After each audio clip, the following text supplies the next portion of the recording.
Bonsoir à toutes et à tous, c'était MK Foot. Changement de décor un petit peu, on prend un autre angle. Bon, pour cette vidéo, de toute façon, c'est une vidéo avant match et elle sera très courte. C'est juste pour parler un peu de mon impression, ce que je pense et tout avant ce match contre Monaco. Donc ça va être assez rapide et c'est pas une vidéo d'analyse. Là, c'est vraiment plus pour vraiment dire mon ressenti, plus que d'habitude, hein. Dire mon ressenti sur ce que je pense sur cette équipe de Monaco, l'équipe du PSG, ce que j'en attends sur ce match-là. On va commencer directement, comme vous savez d'habitude, en one shot la vidéo. Donc franchement pour ce match contre Monaco, donc c'est demain 21h si je dis pas de bêtises. C'est le PSG qui reçoit, c'est le match retour, sachant qu'on a gagné le match aller 3-2, donc il n'y a qu'un but d'écart. Maintenant la règle du but à l'extérieur, on le sait, ça fait 4-5 saisons qu'elle n'existe plus. Franchement, ce que j'attends de la part du PSG, c'est surtout une équipe qui se donne à fond. Une équipe qui se donne à fond contre un Monaco. Je sais même plus, franchement, la chaîne, elle existe même pas depuis si longtemps que ça.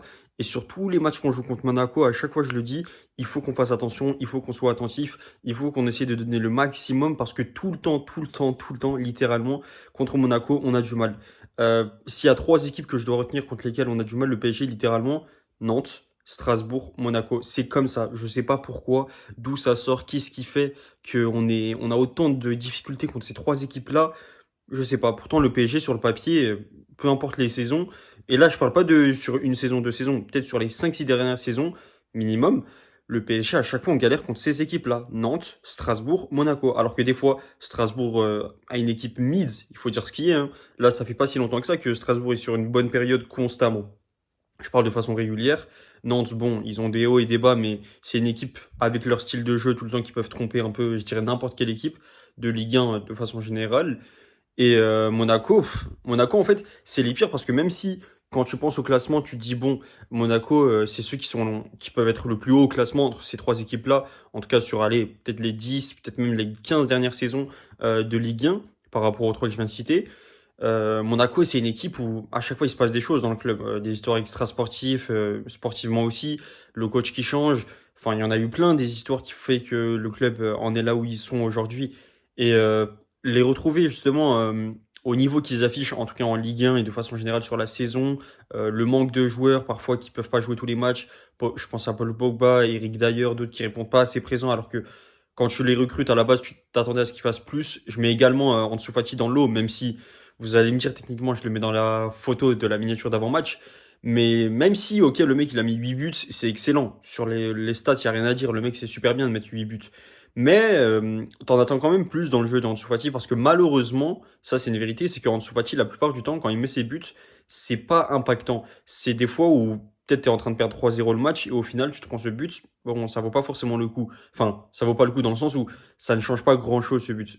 Ok, il y a une différence de but, il y a des choses qui font que, mais c'est pas la chose primordiale. Ce but ne change pas ta saison directement, ça n'a pas une si grosse conséquence que ce qu'on pourrait penser. Donc là, le fait que à chaque fois ils viennent marquer ce genre de but, bon, tu te dis, c'est un but, d'accord, c'est bien, mais c'est pas la priorité, encore une fois, comme je le répète. Dans le jeu, Monaco, c'est une équipe, justement, elle est irrégulière, certes, mais c'est une équipe qui peut choquer comme faire plaisir, dans les deux sens. Et quand je dis choquer, c'est en bien comme en mal. Et surtout contre le PSG, ça c'est un truc à prendre en compte, c'est que ils sont capables de faire énormément de différences. Ils sont capables de faire des choses, on s'y attend pas, comme la première minute au match aller, Balogun il nous met un but littéralement. Penalty arrêté ensuite de Vitinha, il se passe tellement de choses où tu t'y attends pas, c'est dommage. Euh, je sais plus si sur ce match-là il y a eu aussi un penalty de tirer, j'ai un petit doute, mais franchement Monaco ils peuvent nous faire beaucoup de choses et le PSG ils insistent là-dessus, c'est le seul et unique objectif, c'est le mot d'ordre pour moi. Rester focus, ne pas faire de bourde contre Monaco parce que j'insiste. En fait, le visage pour moi que tu vas montrer contre Monaco, ça peut refléter et dire beaucoup de choses sur la suite de ta saison en Ligue des Champions, le visage que tu montreras, tes ambitions et à quel point tu peux être fort ou justement fragile. Pourquoi? Parce que justement, c'est Monaco. Et c'est précisément pour ça que j'insiste autant. Si contre Monaco, tu as du mal, qu'est-ce que ça va être contre City, contre le Bayern, contre Arsenal, contre Liverpool, j'en sais rien moi. C'est précisément pour ça que j'insiste autant sur Monaco maintenant. Monaco, non, il faut montrer qu'on est censé être bien meilleur qu'eux, qu'on est censé les éteindre, les écraser.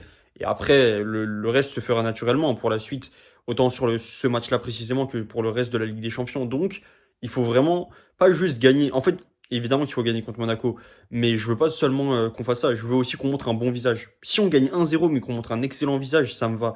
Comme je l'avais dit récemment, il y a quelques semaines, mois de ça maintenant, c'était contre Auxerre ou le FC Metz, on a gagné 1-0. Ça pouvait être un 1-0 moche pour certains, mais c'était un 1-0 pour moi où justement, ok, on gagne avec la manière. C'est 1-0, c'est pas 8-0, mais on gagne avec la manière. Dans un monde idéal, on fait comme on a fait contre Marseille, victoire 5-0, mais ça peut pas arriver à chaque fois, on le sait très bien, les manitas c'est compliqué. Donc, à minima, voilà.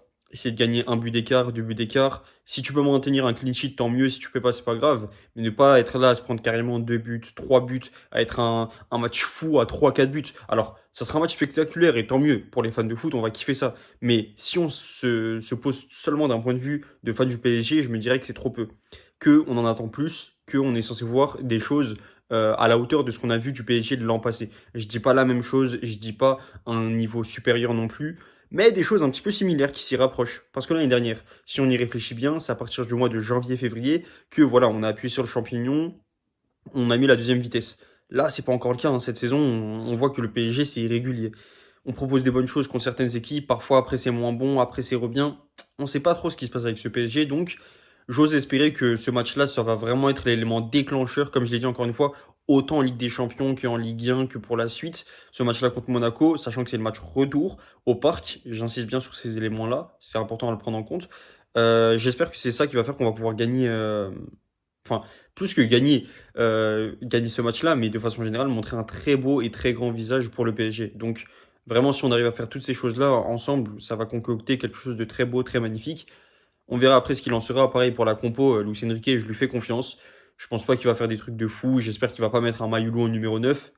Et là, je dis ça demain, il va être en numéro 9. J'espère pas, mais de façon générale, qu'il propose une chose de cohérente, qu'on voit des choses, on se dit, ok, là, tu vois un truc, même si c'est pas les choses qu'on voit habituellement, tu vois quelque chose, tu te dis, ok, ça a un sens, c'est intéressant, c'est peut-être même excitant tactiquement, ça va pas plus loin. Donc, on verra ce qu'il en sera. En tout cas, c'était tout pour cette vidéo d'avant-match. C'était, comme je l'ai dit, juste pour donner mon avis, mon impression sur ce match-là, ce qui peut arriver, ce que j'espère qu'il arrivera.